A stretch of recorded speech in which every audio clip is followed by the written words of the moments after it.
அனைவருக்கும் வணக்கம்.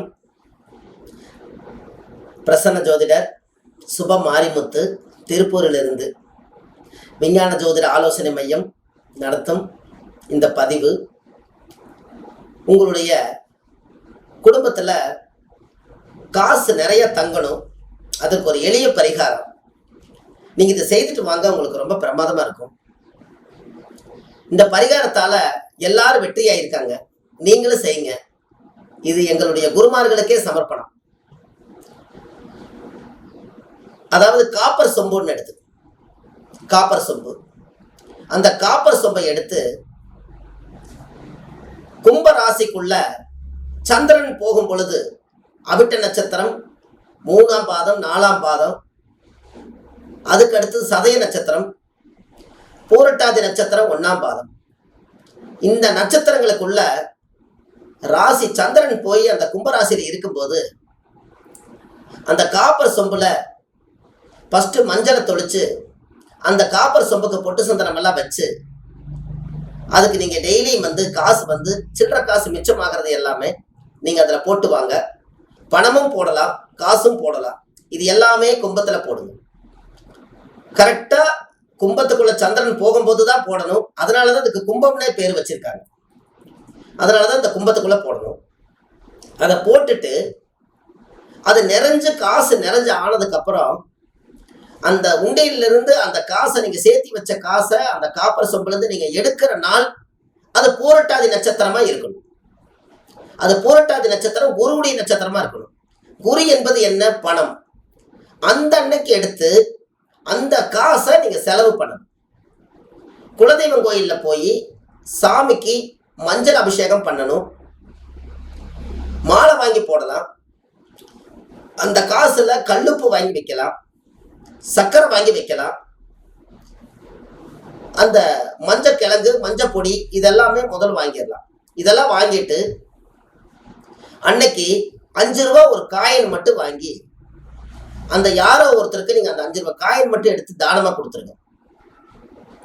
இது தானமா கொடுத்துட்டு வந்ததுக்கு அப்புறம் நீங்க அந்த சொம்புல எல்லா செலவும் பண்ணதுக்கு அப்புறம் மறுபடியும் காசு போட ஆரம்பிங்க. உங்க வீட்டுல அன்னையிலிருந்து காசு தங்க ஆரம்பிச்சு. அப்போ 2 சொம்பு போடுங்க.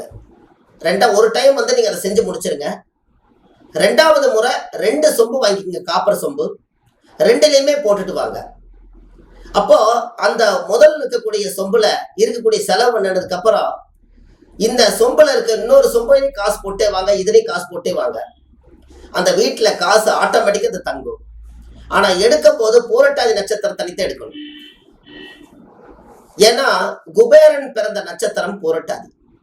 அந்த இடத்துல கும்பமா இருக்கிறதுனால காசு குமிய ஆரம்பிச்சிடும், நிறைய சேரும். மகாலட்சுமி கையில பாருங்க, குபேரனுடைய வயல பாருங்க, எல்லாத்திலையுமே பாருங்க. கையில பாத்தீங்கன்னா 2 சொம்பு பணம் கொட்டுற மாதிரியே இருக்கும். அது ஏன் விரியாம இருக்குன்னா, அதனால 2 சொம்புலையுமே காசு போட்டு வச்சு ஒன்னு செலவழிங்க, ஒன்னு மிச்சமாயிட்டே இருக்கணும். இப்படியே நீங்க கும்பத்துல போகும்போது சந்தனம் போகும்போதெல்லாம் காசு சேர்த்தி வச்சு பூரட்டாதி நட்சத்திரத்தன்னைக்கு எடுத்து ஒவ்வொருத்தருக்கா நீங்க அதை செலவு பண்ண ஆரம்பிச்சீங்கன்னா அதுக்கு மேல உங்க வீட்டுல செலவே வராது. அதுக்கு மேல வீட்டுல காசு ஆட்டோமேட்டிக்கா தங்கும். இது நீங்க செய்து பாருங்க, ரொம்ப அற்புதமா இருக்கும். இது எங்களுடைய குருமார்களுடைய ஆசீர்வாதத்தோடு இருந்த எளிய பரிகாரம். இதை நிறைய பேர்த்துகளுக்கு சொல்லி நிறைய பலன் பெற்றிருக்காங்க. அதனால இதை நீங்க தாராளமா செய்யலாம்.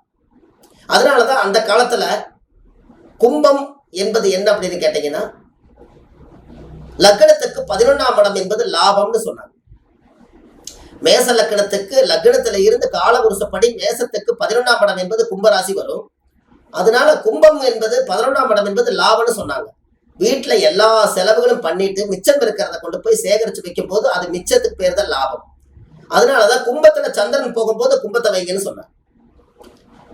அதை முதல் செலவு பண்ணும் போது அந்த காசை எடுத்து மக்களுக்காக செலவு பண்ணுங்க. அது நல்லா ஒரு அன்னதானத்துக்கு செலவு பண்ணுங்க. மஞ்சள் பொடி, கல்லுப்பு, சர்க்கரை இதுக்கெல்லாம் ஒரு ஸ்வீட்டா இருக்கிற மாதிரி ஒன்று முதல் செலவு பண்ணிருங்க. 2வது அந்த சொம்பை கொண்டு வச்சு இன்னொரு சொம்பளையும் காசு போடுங்க, இன்னொரு சொம்பளையும் காசு போடுங்க. ஒரு சொம்பை மட்டும் செலவு பண்ணிட்டே இருக்கிற மாதிரி ஒரு சொம்புல இருக்கிறத மாத்தி நீங்க இதை ஒரு பரிவர்த்தனை பண்ணிக்கிட்டே இருந்தீங்கன்னா அந்த காசு எங்கேயுமே போகாது, அது ஆட்டோமேட்டிக்கா செட் ஆயிடும். இது நீங்க தாராளமா செஞ்சுட்டு வாங்க. இது உங்களுக்கு அற்புதமான ஒரு பரிகாரம், எளிய பரிகாரம். இது ரொம்ப மனநிறைவா இருக்கும். இது செய்ய செய்ய உங்களுடைய மன வாழ்க்கையும் சுபிட்சமா இருக்கும். வீட்டுல காசு எப்பவுமே தங்கும். இது நீங்க தாராளமா செய்யுங்க, நல்லபடியா இருக்கும். இந்த பதிவு எல்லாத்துக்கும் ஷேர் பண்ணுங்க. உங்களுக்கு அந்த புண்ணியம் எல்லாம் உங்களுக்கே வந்து சேரும். இந்த பதிவுக்காக அடுத்த பதிவில் உங்களை நான் சந்திக்கிறேன். பிரசன்ன ஜோதிடர் சுபம் மாரிமுத்து. நன்றி, வணக்கம்.